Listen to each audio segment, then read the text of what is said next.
హైదరాబాద్ పాత బస్తీలో బోనాల పండుగ ప్రారంభమైంది. రంగురంగుల విద్యుత్ దీపాలతో ఆలయాలను సుందరంగా తీర్చిదిద్దారు ఆలయాల కమిటీలు.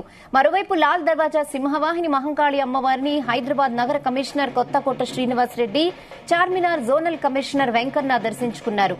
శిఖర పూజ ధ్వజారోహణ కార్యక్రమాన్ని ప్రారంభించారు. అన్ని శాఖల అధికారులతో కోఆర్డినేషన్తో బోనాల పండుగ ప్రశాంతంగా నిర్వహిస్తామని కొత్తకోట శ్రీనివాసరెడ్డి కమిషనర్ తెలిపారు. హైదరాబాద్ బోనాల పండుగకు 1000 మంది పోలీసులతో బందోబస్తు ఏర్పాటు చేయనున్నట్లు తెలిపారు.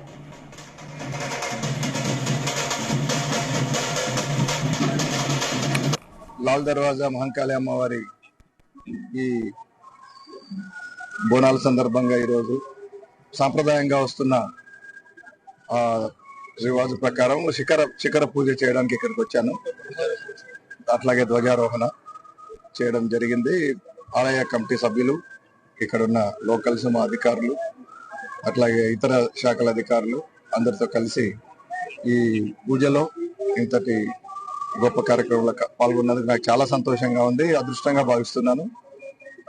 లాల్ దర్వాజా అమ్మవారి ఆశీస్సులు అందరికీ ఉండాలి. ఈ రాష్ట్రం చాలా వేగంగా అభివృద్ధి చెంది ప్రజలందరూ సుఖ సంతోషాలతో ఉండాలని కోరుకుంటున్నాను. అట్లాగే ఈ రోజు కానీ రాబో రోజుల్లో వచ్చే బోనాల బందోబస్తు అన్నిటి కూడా మా శాఖ పూర్తి సన్నద్ధతతో ఉంది. అన్ని ఏర్పాట్లు చేశాం మేము. దాదాపు 800 నుంచి 1000 మంది దాకా ఈ బందోబస్తుల్లో పాల్గొంటారు. 29th కూడా మనకు ఇక్కడ మీకు తెలుసు ఇక్కడ నుంచి జరిగే ప్రొసెషన్ ఏదైతే అంబారీ ప్రొసెషన్ ఉంటుందో దాంట్లో కూడా అందరం